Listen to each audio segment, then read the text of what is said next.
दीनापुर नाम के गांव में सुशीला अपने परिवार के साथ रहती थी। उसके परिवार में एक बेटा और बहू थे। बेटा काफी मेहनती था, सुबह से शाम तक खेतों में लगा रहता, फिर जाकर उसके परिवार का भरण पोषण हो पाता। सुशीला भगवान की बड़ी भक्त थी, सुबह से ही पूजा पाठ पर लगी रहती। दिखाई कम देने के बाद भी वह पूजा नहीं छोड़ती। माँ, क्या तुम भी भगवान की पूजा में लगी रहती हो? क्या दिया भगवान ने हमें? कितनी मेहनत के बाद घर का गुजारा होता है।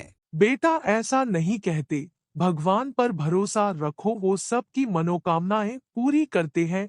एक न एक दिन वो हमारी भी जरूर सुनेंगे। अच्छा माँ, मैं खेत पर जा रहा हूँ। रास्ते में उसे राजेश मिलता है। वो कहता है, आज सेठ जी के यहाँ दावत है। सेठ जी के यहाँ लड़का हुआ है, वहाँ अच्छे अच्छे पकवान मिलेंगे। चलो तुम भी चलो, सेठ जी ने कहा है सभी गांव वाले खाने पर आए। फिर वह चला जाता है।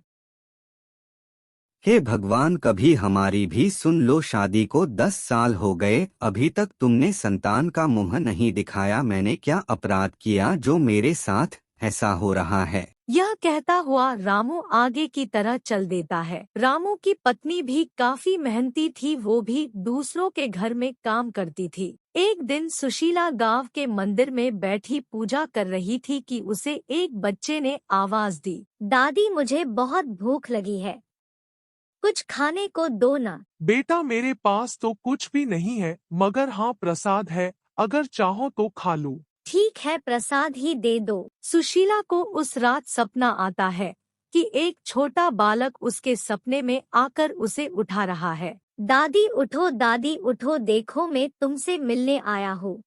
सुशीला की आँख खुलती है तो उसे कृष्ण जी के रूप में एक बच्चा दिखता है। वो कहता है, तुमने मेरी बहुत सेवा की है, मैं तुम्हें उसका फल देना चाहता हूँ। तुम मुझसे एक चीज कोई भी मांग लो। भगवान, मुझे आपके दर्शन से सब कुछ मिल गया, अब क्या चाहिए? दादी, एक मौका दे रहा हूँ, मांग लो जो भी चाहिए, फिर मत कहना कि मैंने मौका नहीं दिया। ठीक है भगवान, कल आप आना, फिर आपको बताऊंगी। अभी कुछ समझ में नहीं आ रहा।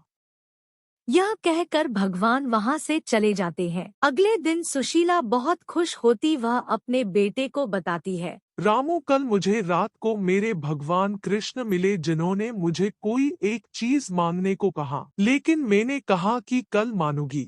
अरे माँ, तुम भी पागल हो? झट से सोना चांदी मांग लेती। हम लोग कितने गरीब हैं, अगर सोना चांदी मांग लेती तो हमारे दिन बदल जाते। सुशीला फिर अग्नि बहू के पास जाती है, उसे भी रात वाली बात बताती है। अरे माँ जी, आपको तो पता है कि हमारे कोई बच्चा नहीं है। शादी को 10 साल हो गए, इस घर में बच्चे की किलकारी नहीं सुनी। आप तो सीधी एक बेटा मांग लो। सुशीला सोचती है, बेटे को पैसा चाहिए, बहू को बेटा चाहिए, मैं क्या मांगू? चलो अपनी पड़ोस से भी पूछ लेती हूँ, शायद वह कुछ अच्छा बता दे। सुशीला पड़ोस से कहती है, कल रात को मुझे कृष्णा मिलने आए थे, कह रहे थे कि कोई भी एक चीज मांग ले। समझ में नहीं आ रहा क्या मांगू। ताई मजाक तो नहीं कर रहे हो? नहीं बेटी, तुमसे मजाक क्यों करूंगी। ताई, एक काम करो, तुम्हारी आंखें ठीक नहीं है, तुम्हें सही से दिखाई भी नहीं देता।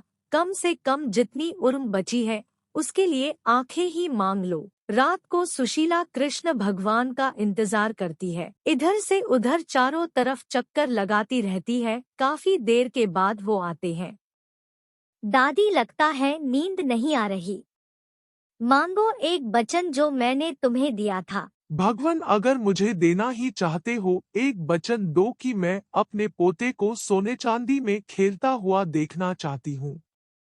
वाह दादी, तुम बड़ी चालाक हो, एक ही वचन में 3 चीज मांग ली, पोता भी, सोना चांदी भी, और आंखों से देखना भी चाहती है। चलो, मैंने तुम्हें वचन दिया।